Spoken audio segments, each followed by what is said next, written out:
everybody, today I am driving one of the great Petrolhead daily drivers, the Audi RS4, specifically the B8 Generation RS4, which even amongst us petrolheads is often somewhat forgotten. You see, it had the unenviable task of replacing the B7 RS4, which to me and many others has been one of the high points in the Audi back catalogue. One particular B7 RS4 that belongs to my buddy Darren has actually appeared on the channel a few times previously. That's a Sprint Blue Saloon, and I have to say is still one of my all-time favourite Audis. I really do love that car, but it's not a car without failings. It doesn't have the greatest amount of torque. It is less dynamically accomplished than a BMW M3 of the time, and that particular car with the Sports Plus suspension is very, very firm. But it also has some of my favourite seats ever. I love the steering wheel, I love the noise that it makes, I love the fact that it has a brilliant manual gearbox, and it's still a pretty good looking car. Darren's has needed some maintenance over the years, but has never really truly let him down in a spectacular way, and so I've got to say, I really, really like that car. These came out a few years later, being released in 2012, so about 4 years after the last one was discontinued. On paper, this still has a lot of the stuff that made the B7 so appealing. A naturally aspirated, high-revving 4.2 litre V8 mated to Audi's very dependable Quattro all-wheel drive system.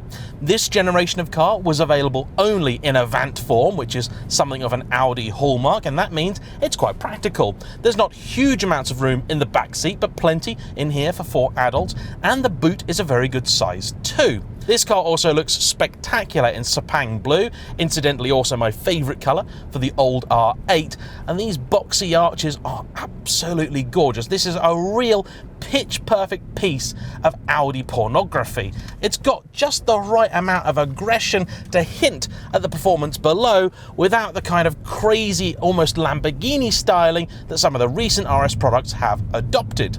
However, there were a few things people didn't like about these cars. First off, whereas the old B7 came exclusively with a beautiful 6-speed manual, this came exclusively with a 7-speed S-tronic. If you wanted to row your own gears the old-fashioned way, you'd need to buy into the S4, of which I have driven an example and actually liked it more than I thought that I would. It did have some failings of its own, and when you came to really push it, it did rather fall apart. The RS can't really do that. These were also slated for their dynamics. Now, Audis traditionally, especially in any group test featuring a BMW, have never been the best car out there. But with this generation, Audi brought out dynamic steering.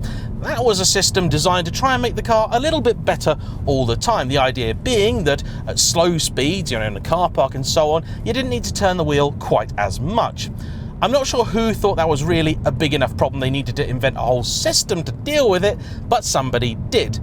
The net result really was that nearly every automotive journalist said the steering in these was horrid.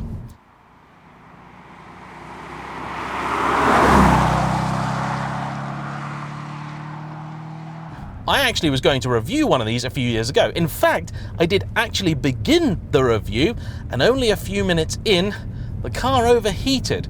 So the B8 RS4 also has the dubious distinction of being one of the few cars to actually fail during a review. Now, I'm not going to hold that against the model as a whole, because that car came from a dealership who had quite a few examples that seemed like they needed a little bit of TLC that they hadn't yet received. Generally speaking, these seem to be reasonably dependable cars. The owner of this car, Steve, who's very kindly loaned it to me, hasn't actually had it for all that long. He is an Audi man and also has an S2 that we're hoping to get on the channel at some point in the near future. But because he's only owned this for a few months, I can't really give you much real-world feedback on how reliable it's been. I can tell you that on a run, it will actually do about 28 to the gallon. Around town, and when you're having fun, not so good. But then what do you expect from a 1.8 ton estate car with a 444 brake horsepower naturally aspirated engine and all-wheel drive? I have to say that my first impressions of this car are really rather positive. It's always difficult when you've got a vehicle like this because it's trying to be so many things all at once. It's trying to be a nice, sensible daily driver, but it also wants to be a bit of a hardcore sports car. And I have to say, this is doing a pretty damn good job of blending the two. It's noticeably more comfy than the B7 RS4. In fact, I drove up here this morning in a Toyota Supra, the new one, and I think it's actually comfier even than that. Unfortunately, I also just drove a McLaren 650S, and this is nowhere near as comfortable as that and doesn't have the same steering feel. I've currently got the car in comfort mode. I'm going to move into dynamic as soon as I get a bit of clear road, but I've got to say, for normal driving, round town, boring type stuff, this is actually a very good car. Really rather enjoying it. Visibility is okay. This B pillar doesn't really intrude. The A pillar is okay, and you can see straight out the back. I really would like a sunroof in here to sort of open things up a little bit, but as it is, it's not that bad.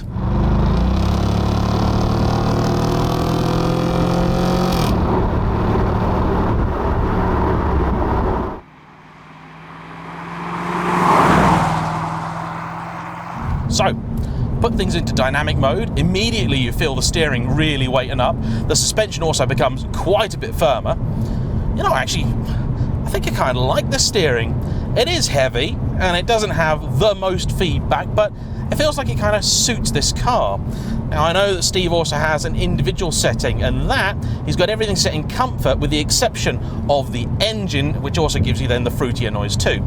The car is, as far as we know, pretty much standard. It's got a few option packs, but notably not the dynamic steer. We think somebody has modified the exhaust, but I've got to say, we did the drive-bys earlier, and it was really, really tastefully judged this. You heard it coming past, it sounded fruity, but it wasn't deafening, it wasn't ear-shattering, it was just right. So, let's have fun in a little twisty bit of road that I know would normally be a real test for this car.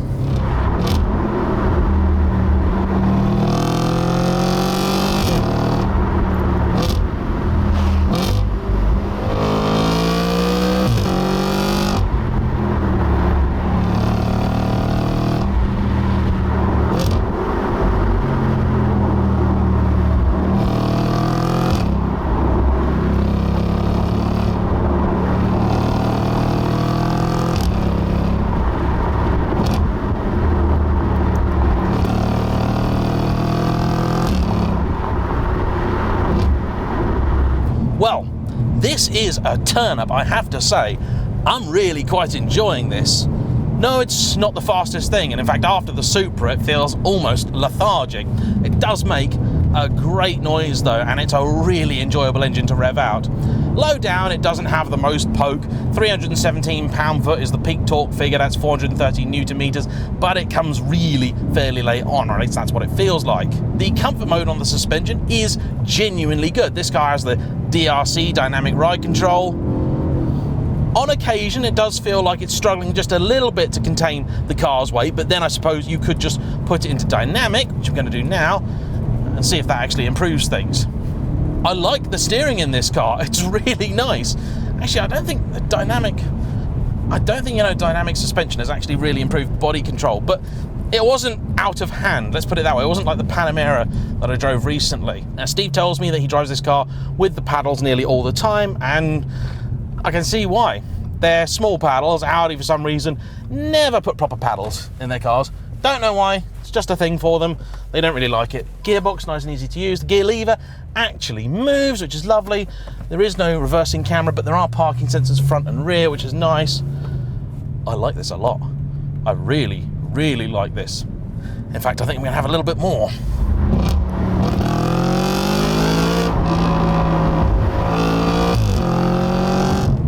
Brakes are these great big wavy looking items. Ceramics were an expensive and somewhat rare option on these.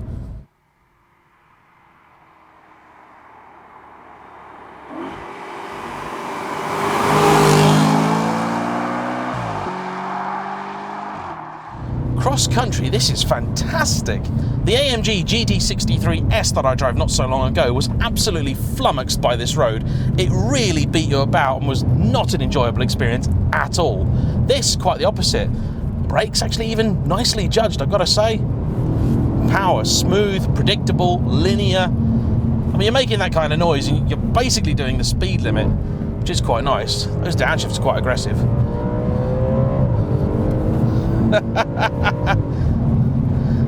This sounds a lot more dramatic than it is, but you know, in many ways, I'm quite happy for that to be the case. The car does feel like it's sort of bouncing almost constantly. Considering this is riding on 20s, with not a lot of profile on those tyres, I'm very impressed by the comfort. Audi's RS department is notorious for being somewhat uneven in their output. Some cars are absolute gems and others really just somewhat confused. This, I had no idea what to expect, but you know, I really like it. These seats are pretty decent. Steve searched deliberately for a car in this colour with this interior, the sort of creamy silvery leather, and it lifts it. It looks a lot nicer than a sort of black on black on black spec. I even kind of like these wheels with it. They do suit it really quite well. Change up into 7th and then the car sits nicely and happily, 60 mile an hour, you're doing 2,000 RPM. You've still got a little bit of a distant rumble, but we turn it into comfort mode. Closes a valve in the exhaust. Can barely even hear the engine anymore. There is a bit of road noise coming through. You'll generally always get that with an Avant, but actually, again, it's better even than the Supra I came up here in. I have to say, that car, incidentally, I've not fallen in love with yet, but the jury's still out on that. I'm reviewing it as we speak. The interior in the B8 is miles ahead of the old B7. That was a weak point of that car. So this really is a nice place to spend time. The infotainment here does date it somewhat. You're not going to find Android Auto, Apple CarPlay or any of that sort of stuff, but you can stream music via Bluetooth, which is nice, and I think fairly essential. It also means that you can then get directions from your phone played out through the speaker system. That has a B&O setup, and as I'm here now, I'm going to listen to it for a moment and tell you what I think.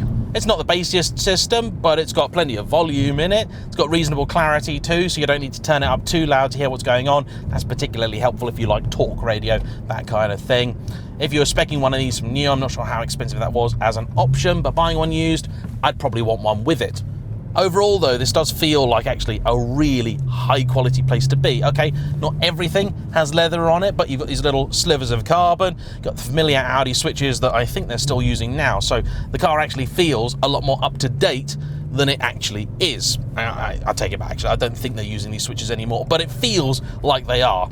Love the steering wheel. Audi steering wheels, they just seem to get right all the time. Nice and thin rimmed, probably helps give you as much feel as you can through it. There isn't a push button to start, but I think that was an option. You could get keyless start, but this one you just push the key in the dash, which to my mind is just as good, really.